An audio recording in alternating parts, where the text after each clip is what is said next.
More on that in a moment. The club held trials at the weekend ahead of their first pre-season game next month. Joining me in the studio now, we've got Chairman Paul Manning and Manager Simon Burton. Hello to you both. How are you doing? Hello, Paul. Well, Thanks very much for coming in. Paul, I'll start with you, really. Just explain to me how the City of Liverpool FC all came about for people who don't know.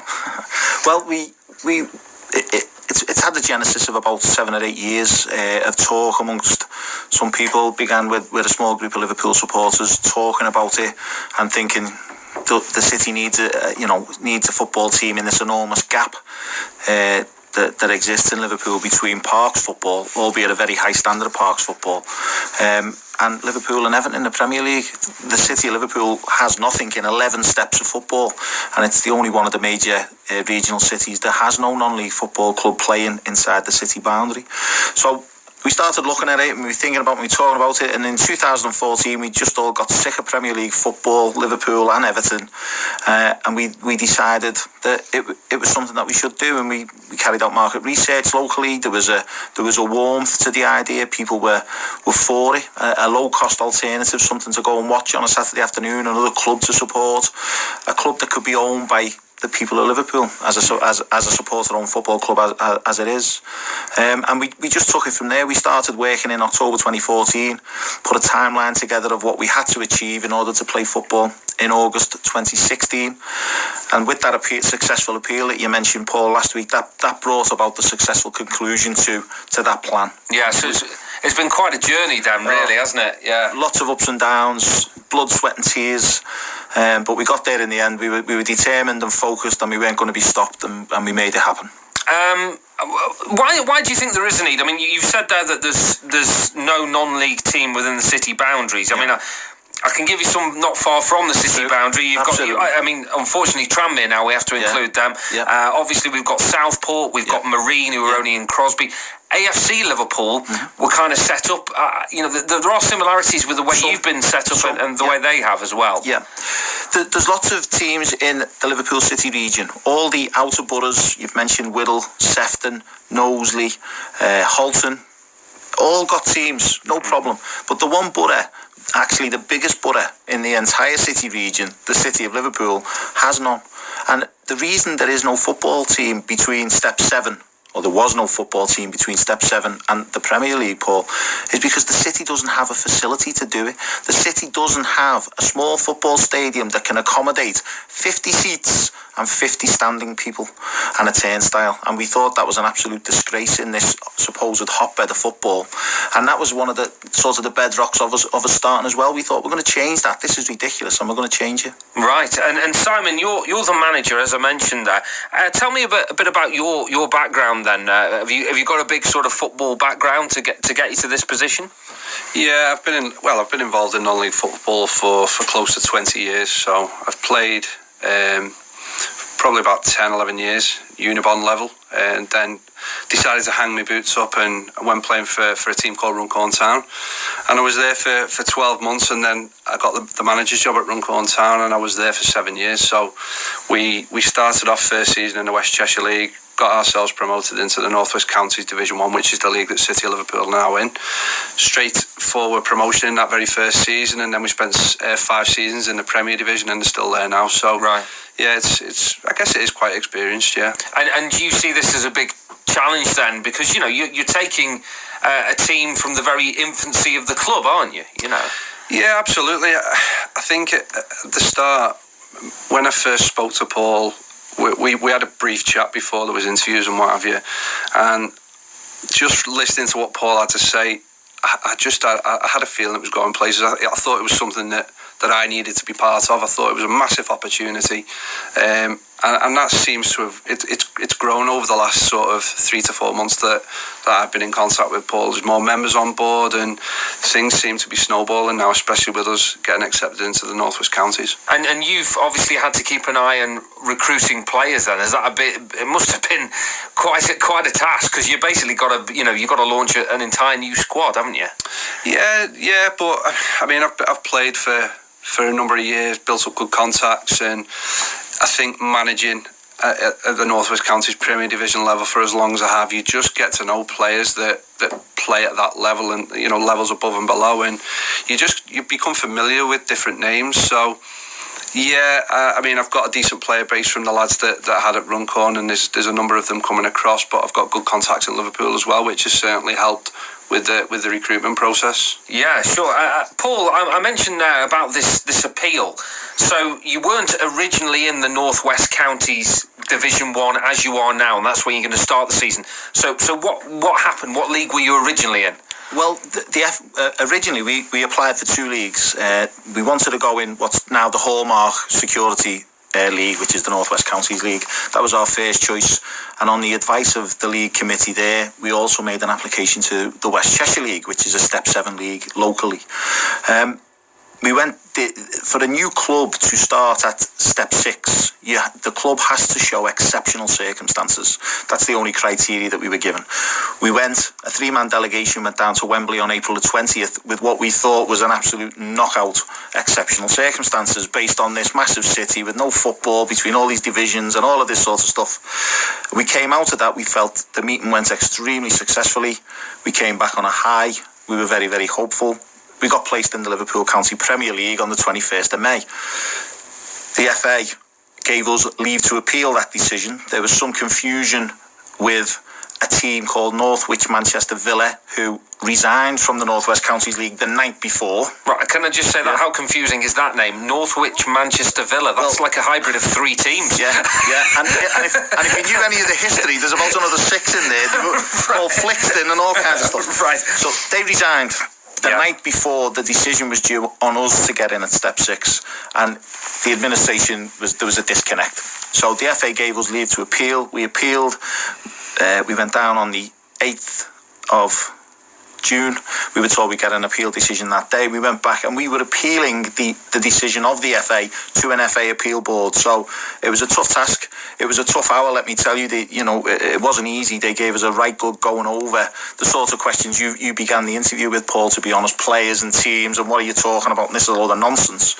And we came out of that meeting thinking, well, I'm not sure, I don't know how well that went, but we've won the argument because about 4 or 5 hours later, we were sat in a pub in Birmingham, myself and my colleague, with 2 dead phones, desperately waiting for this email to come through. And it come through, we're jumping up and down like a pair of lunatics in Birmingham. People are looking at us. But so originally placed in the Liverpool County Premier League, Step 7, we've now been placed in the Hallmark Security League, Step 6. And in terms of the difference that makes as a club, you know these kind of levels of football. So is that a big thing to be in Step 6 instead of Step 7? Yeah, I think so. I mean, don't get me wrong. The Liverpool County Premier League, it's a very, very strong league. The players that are in there, there's some really, really talented footballers in there. And I wouldn't say there's much difference between the first division of the North West Counties and the Liverpool County Premier League. But I think the main difference is that the type of player that I'd want to attract is lads that have played North West Counties football, who are going to want to progress, and they're committed. And for them to drop down to the Liverpool County Premier League might have been difficult for us to attract those sorts of players. So it's more about where they'd be playing and being part of the North West Counties and having that ability to progress. Paul's got his hand up here, so you want to chip in? Sorry, it's not about the football, that's Simon's end, but it's more about the infrastructure gap between Step 6 and Step 7. There's no automatic promotion from Step 7. You can be the greatest team in the world, win the league every year. Someone like, for example, Waterloo Dock in the Liverpool County Premier League. If you don't have the facilities and there isn't a gap in the Step 6 feeder league, you're going nowhere. Right. So we felt it was extremely important. So also from the football point of view, as Simon said, but we wanted to get into a pyramid that is real. Relegation, promotion. You win your league, you're going up. You finish in the bottom 3, you're coming down. And that big gap exists between Step 7 and Step 6. So you're in Step 6 now. I've just been trying to work this out off the top of my head. So Step 6, so then if you went up to Step 5, Step 4, Step 3 is where Marine are in the Northern Prem, am I right? Yeah, that's right. So you are, in fact, you'll be 1, 2, 3 promotions away from the Northern Premier League. Correct. Yeah. So that gives perhaps people who are listening an idea of where you're going in at. Yeah. So there's still a long way to go, isn't there? You're starting from scratch, which, as we've already discussed, brings a lot of different Challenges. Where are you going to play? Well, we've got a 2-year ground share at Bootle FC, the Delta Taxi Stadium, which was the closest facility, Step 6 facility, to the city of Liverpool. It's literally 30 yards over the boundary into Sefton. It was the only available place to play in the region. We made a lot of inquiries of local clubs for ground share, and Bootle were the only club that came forward and said, yes, we'll help you. So we were eternally grateful to the committee at Bootle FC and the supporters. So we're at Bootle for season 2016-2017 at least. And in terms of, you've got to obviously get the squad ready for the new season. Now, your first ever game takes place on Saturday, July the 9th at Prestatyn. Has it been, the butterflies must be going already about this game, really. Is that how you're feeling? Yeah, absolutely. I've been working pretty much since I was appointed, or I knew that I was going to be appointed in the summer. I've been working on bringing players in, so it's all been about, the last few months have been about trying to get us ready for the start of pre-season, making sure we've got the players coming in, which we're looking really, really strong at this point in time. And then it's just about getting the lads in, building that fitness up over that 3-week period, and then obviously getting to Prestatyn for the first game and kicking the ball. And you're playing Tranmere as well a week later in Bootle. Originally we were. Yeah, there's a potential difficulty with that fixture now that's arisen over the last 24 hours or so with Tranmere not being able to send a team. We're not entirely certain as yet, but we actually think we're going to have to rearrange that fixture and get somebody else in to Bootle for that home game, unfortunately. Where are you going to train? We're actually starting in Jubilee Park, which is in Huyton. So we've got that facility hired out for the summer, so that's where we'll be training Tuesday, Thursday, Saturday. Now, I mentioned earlier on about the trials. You held trials on Saturday, I think. 76 players registered and assessed in Liverpool, Blackpool and London. It's a long process, isn't it? I mean, how long do you give someone in a trial like that? You made it sound like Britain's Got Talent then. Well, it almost is, isn't it? You almost just need a little buzzer, don't you? The Liverpool, Blackpool and London comments was actually, Simon was doing the trials in Liverpool, my colleague Peter was in Blackpool for the League AGM, and my other colleague Phil was at a Labour Momentum event, football event in London. So the trials all took place in the Dingle, actually. It wasn't all spread out. Right, okay. I've been slightly misinformed there, but it sounds good to have 3 different locations with lots of trials going on. So how was it? Was it if I'm coming on trial, how long do you give me? Well, what we decided to do was because we had so many, 76 is a huge number. So what we decided to do was we split the 76 into 2 groups. So we had one group in at 1 o'clock and another group coming down for 2:30.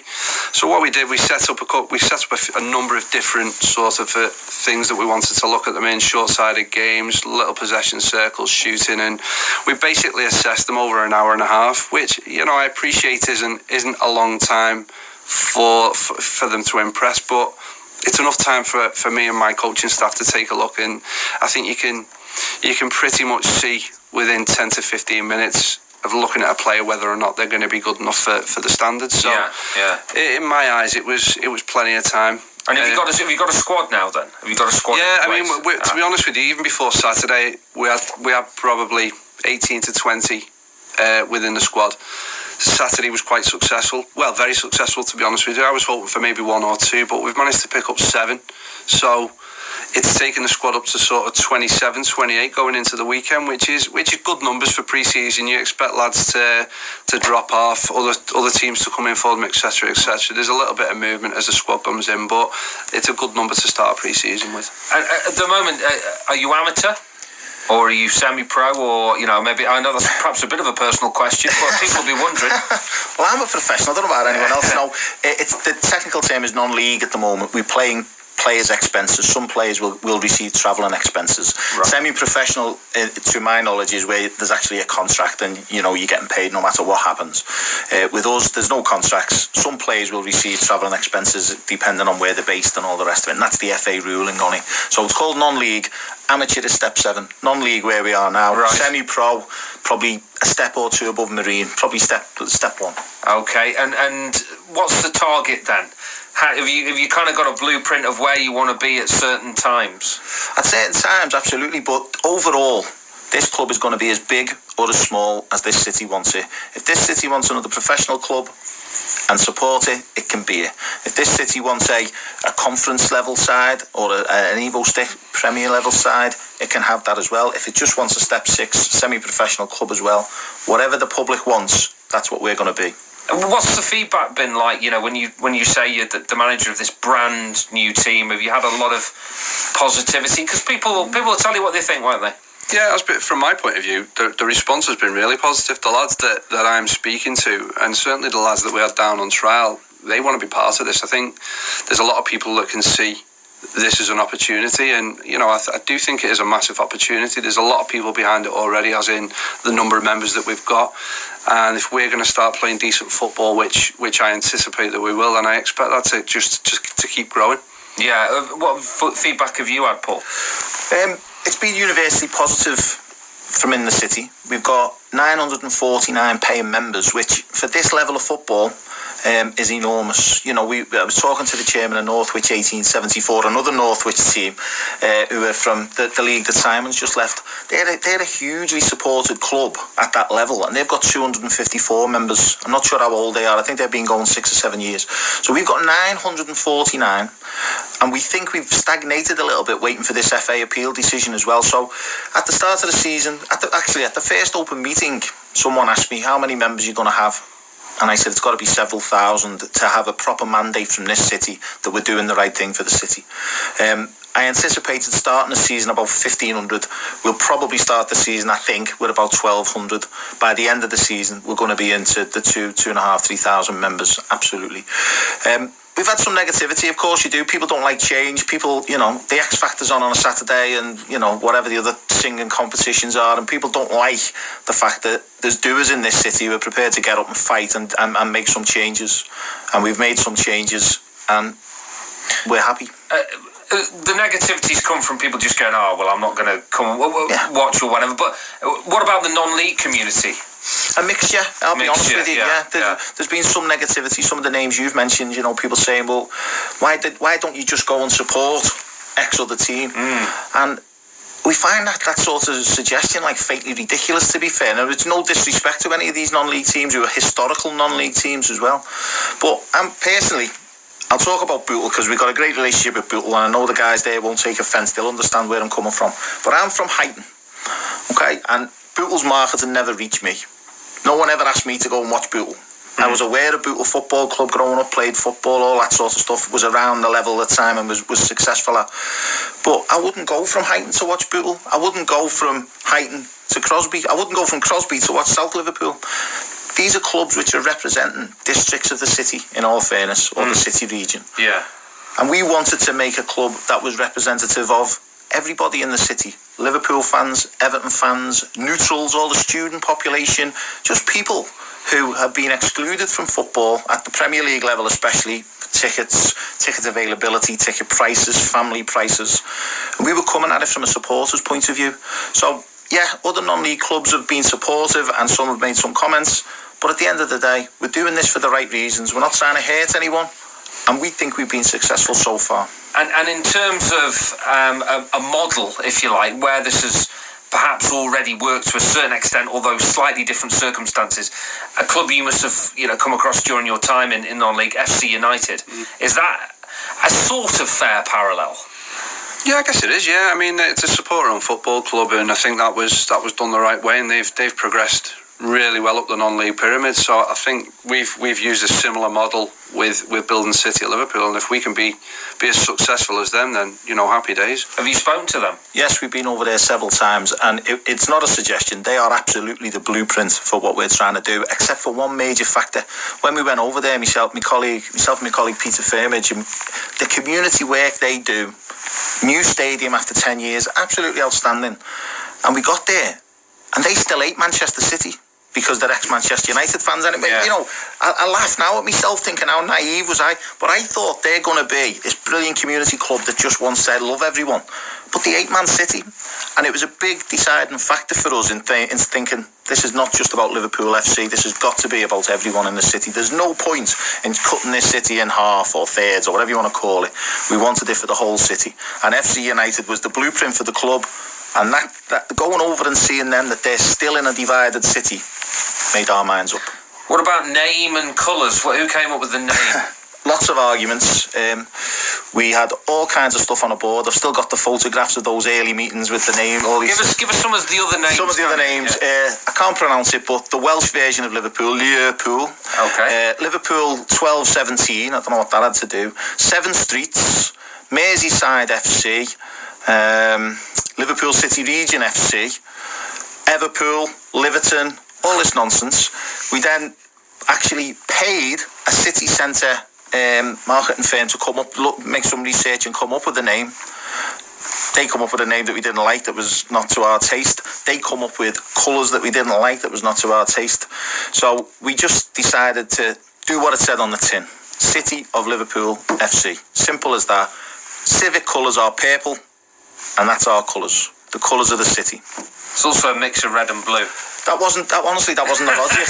But loads of people say that. But there's no chance there for the neutrals. And this city is full of students and people from all over the world who come to this city. Yeah. Immigrants and everything, and everyone's welcome. So, yeah, it is a mixture of red and blue. But this club has got nothing to do with Liverpool or Everton. This is a new club in its own right, and anyone is welcome to come and support us. And how much is it going to cost to get in? For an adult, £5. Concessions, i.e. unwaged, OAPs, is it £2 or £3? I'll have to come back to it. It's probably £3.